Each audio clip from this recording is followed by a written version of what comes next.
और या फिर यहाँ है या यहाँ है। अब दोनों में, इन कोनों में अंतर क्या होगा कि अगर जो यहाँ का ये यहाँ पर झगड़ा होगा, इसमें कोई संदेह है ही नहीं। अगर जो ये द्वार रहा तो चूंकि ये बाहर निकालने वाला द्वार होता है, यहाँ के द्वार से व्यक्ति बाहर निकलता है, तो यहाँ से जब बाहर निकलेगा तो यहाँ पर जब झगड़ा होगा तो ये यहाँ से जा कर के 15-20 मिनट के लिए व्यक्ति वो बाहर चला जाएगा और बाहर जा कर के घूम फिर के जब ठंडा दिमाग हो जाएगा तब आएगा। लेकिन अगर जो यही दरवाज़ा यहाँ पर हुआ तो यहाँ पर यदि हुआ दरवाज़ा तो क्या होगा, तो होने वाला ये है कि यहाँ पर दरवाज़ा होगा तो वो आकर के ये ईशान कोने में बैठ के अपनी टीवी भी जो भी देखना है सो देखने लग जाएगा, उसी में थोड़ा अपना समय पास करेगा। चूँकि ये दरवाज़ा बाहर को ज़्यादा ढकेलता है तो ये बाहर भाग जाएगा। चूँकि इसने भी झगड़ा किया, ये भी बाहर को कह रही, इसने झगड़ा तो यहाँ से बाहर या पति भागे या पत्नी। पत्नी यदि जाएगी, अगर जो मायका नज़दीक हुआ है 1-2 किलोमीटर, शहरों में तो इतना ही दूर होता है, 1-2 किलोमीटर हुआ तो कहो उठे और अपने कोई ऑटो करे या स्कूटर पे अपने बैठ के कहा मायके चली जाए। लेकिन यदि पति हुआ, यदि मायका दूर हुआ तो फिर वो पति भागेगा तो जा कर के अपने घूम फिर करके इधर उधर से कोई चाय कॉफ़ी पी करके आएगा और ठंडे दिमाग से फिर वो अपने काम में लग जाएगा, बोलेगा नहीं। तो ये इसमें समस्या आती है। तो इसलिए वहाँ पर दिक्कत हो जाती है थोड़ी सी। अगर जो वायु का दरवाज़ा हुआ तो वो बाहर चला जाएगा, ईशान का दरवाज़ा हुआ तो वहीं रह जाएगा। तो इसलिए रसोई बनाने से थोड़ी सी महिला को दिक्कत हो जाएगी। अब बाकी तो सब ठीक है। अब इसके बारे में बताना चाहूँगा कि अगर जो यहाँ पर मान लो टॉयलेट और बाथरूम दे दिया तो क्या होगा। तो टॉयलेट बाथरूम दे दिया तो इससे क्या है कि यहाँ पर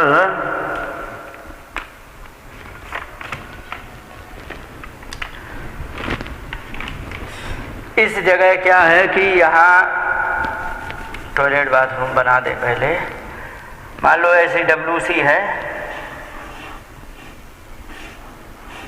ये WC है और यहीं पर बाथरूम बना दिया है। अब इसमें मैं बताना चाहूँगा कि यदि यहाँ पर बाथरूम बना दिया तो इसमें दिक्कत ये होगी, चूँकि ये प्रगति का कोना है, प्रगति के कोने में तुमने गंदगी कर दी तो गंदगी दिक्कत देगा। दूसरी बात क्या है कि यहाँ ये कोना हमेशा सूखा रहना चाहिए।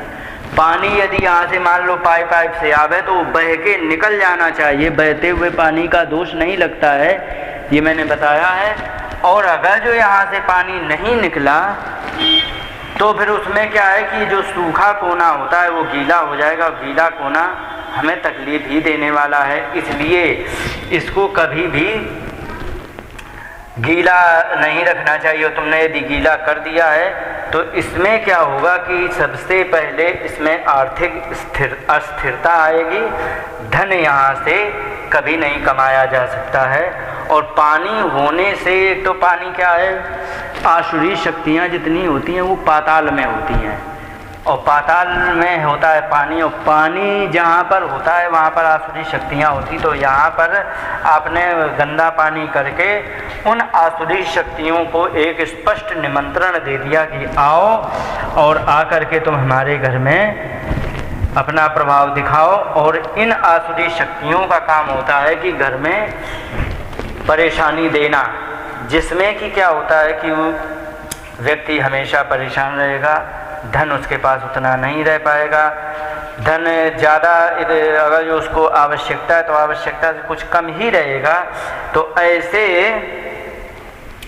इसमें दिक्कत देता है। दूसरी बात क्या है कि अगर जो कोई गलत काम करने वाला है और गलत काम करने वाला व्यक्ति यदि यहाँ से पर रहता है और वो कोई भी गलत काम करता है तो क्या होगा उसमें कि उसको उन्नति होगी, खूब अच्छी होगी, लेकिन पतन कब हो जाए उसका पता नहीं। उदाहरण एक आपको दे दूं कि जो भी गलत काम करके पैसे कमाने वाले होते हैं उनकी उन्नति बहुत अच्छी होती है। पता लगे कि आज 10 रुपये है, कल 100 रुपये है, परसों 1000 और उसके अगले दिन लाख।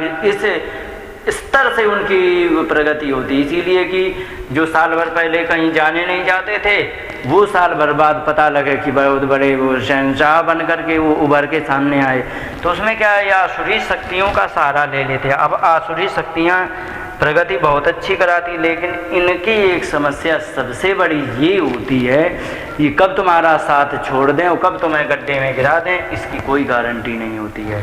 सबसे बड़ी तकलीफ ये। तो ऐसे आदमी गलत काम करके पैसे कमाने में वाले तो उठ सकते हैं, लेकिन कब गिर जाए उनकी कोई वो पता नहीं होता है। इसलिए यहाँ पर कभी भी टॉयलेट बाथरूम हम नहीं दे सकते, क्योंकि हमारे घर का ढलान कैसा होता है, एक तो ऐसा जाता है, मैंने बताया था, दूसरा इधर को रहता है और तीसरा इधर को रहता है। ये तीनों कोने इधर को ढलान होता है। इसमें मैंने एक श्लोक भी आपको बताया था, स्यादुन्नति पूर्वनते नराणाम वास्तव धनम दक्षिण भाग तुंगे।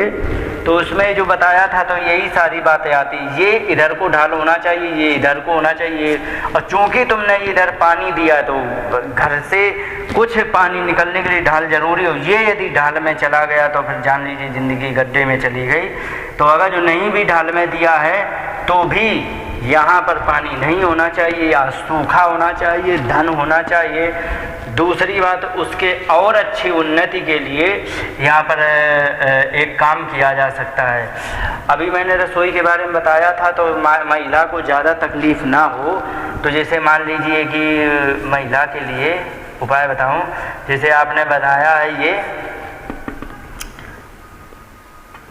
रसोई और इधर को आपने कर दिया, तो इधर पीछे गदाधारी हनुमान जी की फ़ोटो यदि लगा देंगे तो उससे क्या होगा कि जो आसुरी शक्तियाँ आएंगी तो सामने गदाधारी हनुमान जी को देख करके वे वापस चली जाएंगे, क्योंकि हनुमान जी से सारी आसुरी शक्तियाँ बहुत ज़्यादा डरती हैं। और अगर जो आपने इधर पश्चिम मुखी बना रखे तो इधर पर उसके ठीक पीठ के सामने आपको हनुमान जी की मूर्ति लगानी है। इस प्रकार से हम इसमें कर सकते हैं। तो यहाँ पर हम WC भी नहीं बना सकते हैं, बाथरूम नहीं बना सकते, टॉयलेट नहीं बना सकते। दूसरी बात क्या है, यहाँ पर हम रसोई बनाना भी उतना हित का नहीं होता है। तीसरी बात आती है कि यहाँ पर हम कभी भी सीढ़ी नहीं दे सकते हैं। सीढ़ी क्यों नहीं दे सकते हैं, क्योंकि ये पैर हैं।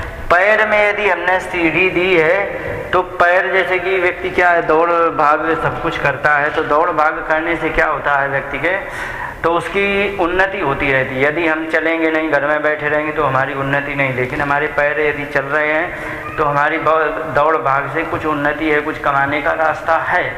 तो उससे क्या होने वाला है कि हमारा, अब अगर जो वास्तु पुरुष हैं और अगर जो हम दिन भर, एक दूसरा और उदाहरण ले ले, दिन भर चलते चलते हम थक गए तो हम किसी से अपने से छोटे से कहेंगे कि लाला हमारे तुम पैर दबाओ, आज मैं थक गया हूँ। तो क्या करेगा, पैर दबाएगा छोड़ेगा, दबाएगा छोड़ेगा, दबाएगा छोड़ेगा। ठीक है, इस तरीके से पैर दबाए जाते छोड़े जाते, तब हमें जाकर रिलैक्सेशन होता है, उससे कुछ राहत मिलती है। लेकिन अगर जो कोई पैर पकड़ के दबा के ही रखे और वो छोड़े ही ना, तो पता लगेगा कि पैर हमारा शून्य पड़ जाएगा। तो अब यहाँ पर जो हमने वो बना के दी है सीढ़ी यदि मैंने बना दी तो क्या है कि वास्तु पुरुष के यहाँ चरण हैं, उन चरणों पर तुमने एक ऐसा वजन डाल दिया जो कि हटाया नहीं जा सकता है।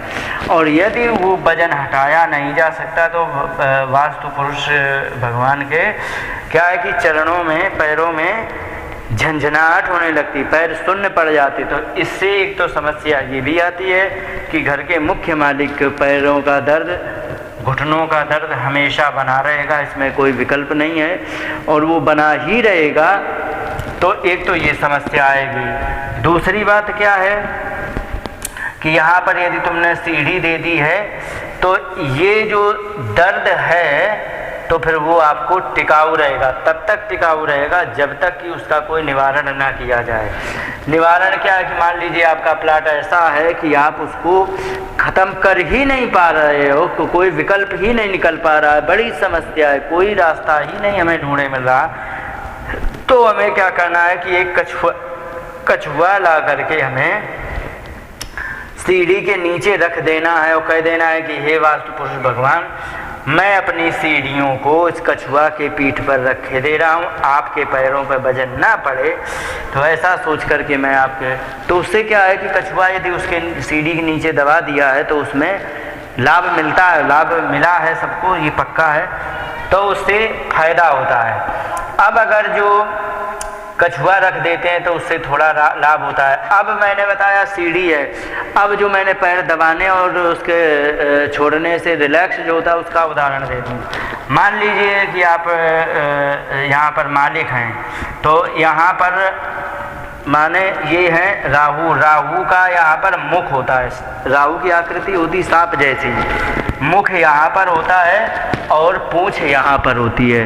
क्योंकि जब कुंडली बनती है तो देख लेना राहु और केतु दोनों ठीक आमने सामने मिलेंगे। तो यदि यहाँ पर राहु है तो यहाँ केतु है, केतु माने पूंछ है, तो ये यहाँ पर उनका मुख होता है। तो मुख को दबाए रखने के लिए उसको वजन होना चाहिए।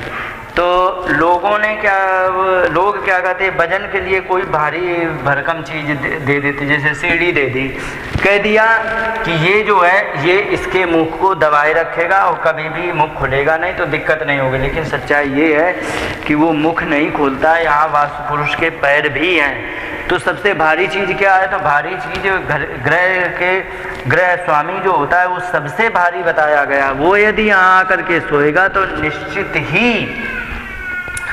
उसका मुंह कभी नहीं खुल पाएगा। जब यदि उसका मुंह नहीं खुला तो फिर उसमें कोई दिक्कत नहीं होगी। दूसरी बात ये कि यहाँ पर हम घड़ी, एक ऐसी घड़ी लगा सकते हैं जिसमें लोलक वाली घड़ी होती है, लोलक वाली घड़ी जिसमें हिलती रहती है।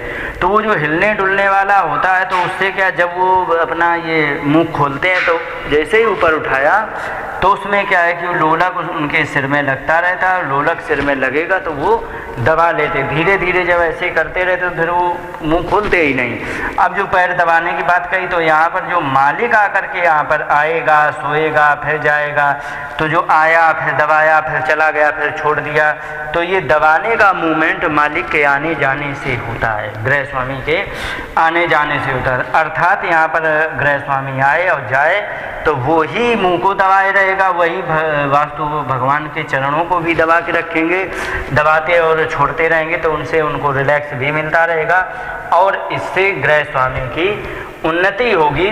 तो ये सबसे महत्वपूर्ण होने के कारण आज इसका विस्तार बहुत लंबा देना पड़ा मुझे।